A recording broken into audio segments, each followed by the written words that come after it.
está dando o que falar nas premiações e que veio para criticar a Igreja Católica. Pois vem comigo que hoje nós vamos falar sobre conclave. Olá! Muito prazer, aqui quem fala é a Helenetes e nesse perfil falamos sobre filmes e séries e o que mais der na telha.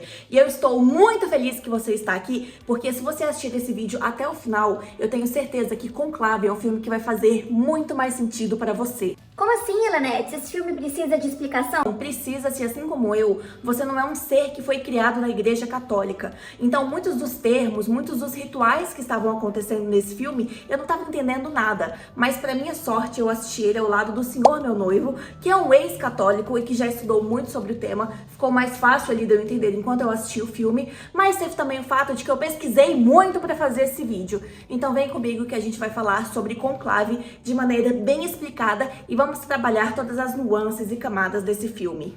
O roteiro de Conclave é papum. O Papa morreu e agora vários cardeais vão se reunir para definir quem será o novo Papa. E aqui eu já estou facilitando para vocês um pouco do entendimento. O Conclave nada mais é do que um ritual que acontece há 8 séculos. Ele começou lá em 1274. Gente, isso é tempo pra caramba. E é quando vários cardeais, que são as únicas pessoas elegíveis a se tornarem papas, eles se reúnem para eleger democraticamente quem será o próximo Papa. O conclave só é convocado se não tiver mais Papa, e isso só acontece em 2 casos: se o atual Papa renunciar ou morrer. E como esse daqui morreu, aí vamos de conclave. O conclave precisa acontecer no Vaticano, especificamente falando na Capela Sistina, e eles se isolam completamente do mundo exterior. Então é assim, janelas totalmente fechadas e isoladas, sem ter contato com o que está acontecendo lá fora, sem celular, e inclusive todos os cardeais ficam hospedados em uma ala muito específica para esse período do conclave. Católico ou não, todo mundo concorda, dá pra ver que a coisa é séria. Aí você pode estar se perguntando, se o papel do Papa é tão importante, alguém tem que assumir enquanto eles não definem quem será o próximo Papa. Pois muito que bem, é aí que surge o tal do cardeal decano, que aqui no caso desse filme será o Lawrence. Ele é interpretado pelo ator Ralph Fiennes, que inclusive está sendo super cogitado ao Oscar de melhor ator em 2025. Aí o que acontece? Imagina ali que o Lawrence está lidando com: meu Deus, o Papa morreu, tem cardeal chegando do mundo inteiro, aí a gente tá aqui nesse balacobaco e começam, a chegar uns burburinhos. Porque como é uma eleição, tem todo aquele jogo, todo aquele envolvimento político, né? E aí muitas pessoas começam a falar: Lawrence, tu é meu Papa, cara, eu quero você pra ser o próximo Papa. E ele não quer ser. E isso eu já acho que a gente começa a entrar na primeira camada ali do filme. O que é que diz que uma pessoa, ela está pronta, ela está apta para ser um Papa? São os valores, o tamanho da sua fé, há quanto tempo você trabalha na igreja, quais igrejas você já trabalhou, quais missas você já conduziu. Tem questões políticas também, então o que você acredita enquanto valores, enquanto política. Enfim, acontece que Lawrence não se sente pronto. Em um belo momento, Lawrence está lá jantando, até que vem um querido cardeal e tem uma conversa em que ele apresenta as falas completamente xenofóbicas, esse outro cardeal, e não o Lawrence, e que eu fiquei inclusive espantada, e só esse trecho já me rendeu bastante reflexão. Ele afirma que o próximo Papa tem que ser italiano, porque pessoas de outros idiomas e invariavelmente falando de outros países, não tem muita afinidade com o latim, e que ele sente falta dos tempos dele de jovem, em que as missas eram celebradas em latim. E aí eu te pergunto, aonde a igreja chega com esse conservadorismo, com missas sendo celebradas em um idioma em que muitas pessoas sequer entendem? Ou será que o plano dele é alfabetizar um monte de pessoas em latim? Gente, isso não faz o menor sentido. Se a igreja, ela tem ali uma mensagem, um papel, e que ela quer que o cidadão que frequenta X, ele tem uma determinada conduta, um determinado comportamento, as pessoas precisam entender. Então eu repito, esse conservadorismo, ele não leva a lugar nenhum. Mas aqui a gente já consegue entender um cheiro do que está por vir, que existem intrigas entre pessoas de diferentes regiões, então você vê que eles se sentam em mesas, e ali cada pessoa vai votar na pessoa da sua região, né, no cardeal da sua mesa. Só que pensa aqui comigo, a gente falou sobre Lawrence, que está sendo cogitado porque ele é um líder nato. Falamos sobre os italianos que querem eleger alguém que saiba falar latim, até que surge uma figura maravilhosa nessa história, que é o cardeal Bellini. Interpretado pelo ator Stanley Tucci, Bellini se sente pronto. Ele quer sim disputar ao cargo de papa. E uma das minhas cenas favoritas é justamente quando ele anuncia isso, porque eu acho que a mensagem do filme, a intenção dele começa a ficar muito clara. Eu trouxe o trecho aqui pra vocês e, se vocês me dão permissão, eu vou ler aqui. Diga a eles que eu defendo uma abordagem de bom senso para questões como gays e divórcio. Diga que eu não pretendo voltar para as missas em latim ou famílias de 10 filhos, porque mamãe e papai não sabem de nada. Foi uma época feia e repressiva e eu estou feliz que acabou. Diga a eles que eu respeito outras religiões e tolero outras opiniões dentro da nossa própria igreja. E diga a eles que eu defendo que mulheres devem desempenhar um papel maior na cúria, que é o órgão administrativo da igreja. Palmas, meu povo, só aí ele seria meu papa, só aí. E essa cena, ela é muito bem selada quando um cardeal responde assim: talvez seja melhor a gente deixar as mulheres de fora dessa. Eu não tinha falado nada para ver se vocês reparavam, e ao mesmo tempo eu vejo que o filme, ele conduz para essa mensagem ser passada. Não existem mulheres atuando em partes administrativas, não de forma tão expressiva na Igreja Católica. Ora, se tem um ritual deles que eles não atualizam desde o ano de 1200, é lógico que as concepções dos dias de hoje na Igreja Católica ainda serão machistas se a gente ainda está trabalhando com como as coisas funcionavam lá atrás, em 8 séculos atrás. Em conclave, não é nada sutil como a mulher serve para servir dentro da Igreja Católica. Não à toa, os vários cardeais estão ali reunidos. E aí, quando eles se sentam para comer, quem foi que arrumou a mesa deles? Foi alguma irmã. Então, elas estão sempre ali, ó, andando de um lado para o outro e conciliando para que o bando de homem consiga desempenhar a votação deles, o tal do conclave. E ainda assim, nenhuma é cogitada para ser um papa ou uma papa. Vocês entenderam? São muitas nuances e camadas, como eu gosto de dizer. Então, vejam bem, estamos falando de líderes religiosos preconceituosos. Então, será que eles deveriam ser livres do preconceito? É difícil, porque por trás de um líder religioso, ainda assim, é um ser humano. E o ser humano, por si só, ele tem preconceitos. O ser humano, por si só, ele é preconceituoso.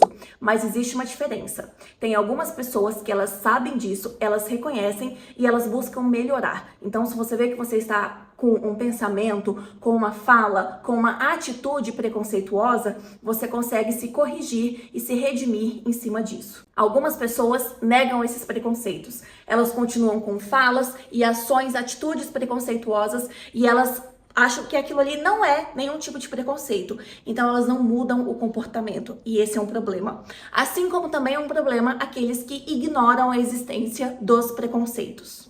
Quero deixar bem desenhadinho para vocês, porque isso vai ser importante depois. Até aqui, a gente tratou de um cardeal que priorizava o idioma e questões regionais.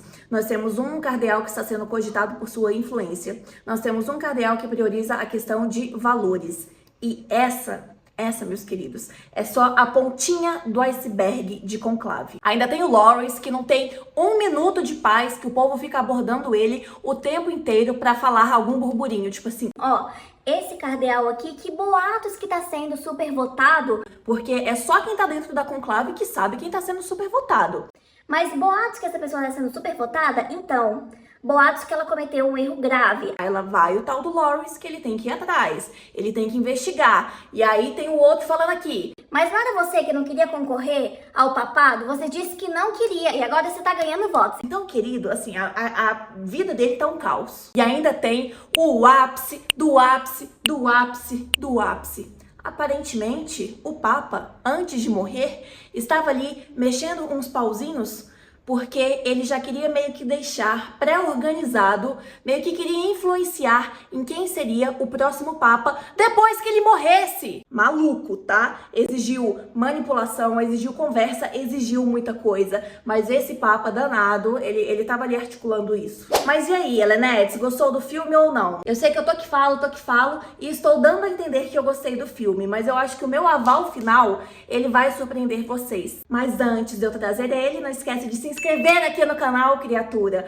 Assim você não perde nenhum conteúdo. Vai ser muito importante pra mim, porque a métrica de inscritos, ela, assim, é o meu principal indicador hoje. Então, se você puder se inscrever, vai ser muito legal. Eu gostei do filme. Eu lembro que enquanto eu estava assistindo ele, eu pensava, eu tô gostando, mas eu não tô amando, porque eu acredito que ele tem questões. Primeiro, eu estava achando o ritmo do filme lento. Mesmo com todos os pontos que eles estavam levantando, eu ainda estava me perguntando o quanto aquele filme serviria para criticar de maneira nítida, de maneira exposta e desenhada para as pessoas a Igreja Católica. Eu sei que em filmes como, por exemplo, A Substância, eu reclamo quando a mensagem ela é desenhada demais, mas em conversas de bar com alguns amigos, eles falaram coisas importantes. As pessoas, elas ainda assim demoram a entender as mensagens, elas demoram a entender o que existe de subliminar por trás da arte. E aí eu estava me perguntando, enquanto eu assisti o filme ali, ó, na meiuca, o quanto que a gente estava de fato criticando a Igreja Católica de maneira aberta. Porque, como eu mencionei, não é como se ela fosse perfeita, tem sim várias questões que precisam ser revisitadas. Acredito que talvez isso ficou não tão explícito, não tão desenhado, porque tinham muitas questões levantadas. Então tem o mistério em cima do Papa, da morte dele, do que foi que ele deixou para trás, o que é que ele estava tramando. Tem ali cada cardeal que está sendo mais votado, aparentemente tem algum ponto por trás deles. Tem também a questão do conclave, como é que ele funciona, como é que ele se organiza. Então tá tudo acontecendo ao mesmo tempo, num ritmo devagar, e que eu acho que esse ritmo ele aconteceu assim de maneira mais fria, porque é como um conclave é conduzido, é um assunto muito sério dentro da Igreja Católica. Ele está acontecendo dentro da Capela Sistina, então talvez seja isso a questão do ritmo, mas entende o que eu tô falando? Que são muitos pontos sendo tratados. A gente vai dar mais profundidade pra quê? Eu não sei se do ponto de vista do filme, ele consegue cumprir bem com todas as narrativas que ele se propõe a discutir. Mas quando você encerra esse filme, eu não vou entregar spoiler, não vou entregar nada, fica nítida a renovação e fica nítida também como uma proposta da Igreja Católica se renovar. Até porque, antes que eu me esqueça, além de todas essas bolas que eles levantaram, o joguinho político que estava tendo ali, começa a ter briga entre os cardeais, é uma bagunça. Tem também um momento que ainda explode uma bomba lá fora. Mas como eles estão isolados, você fica na dúvida, o que é? O que é essa bomba? Um fanático religioso que tá falando, bora galera, acelere essa eleição aí. Ou é uma pessoa que não gosta da Igreja Católica e que está querendo criticar ela, e que está querendo mandar uma mensagem para ela. Tem que ver. Então, entende? São muitos pontos, estão todos acontecendo ali ao mesmo tempo. Mas eu acredito que de toda forma, quem assistir esse filme vai entender uma mensagenzinha, vai entender um recado. E aí, vocês gostaram desse vídeo? Se você gostou, deixa um like aqui embaixo, ou então comenta alguma coisa aqui nesse vídeo. Eu acho que depois de inscritos no canal, o que eu mais amo é comentários. Então interajam, vamos conversar e a gente se vê em um próximo conteúdo. Temos esse acordo? Então tá bom. Muito obrigada por terem assistido até aqui e a gente se vê em um próximo vídeo. Beijo e até a próxima.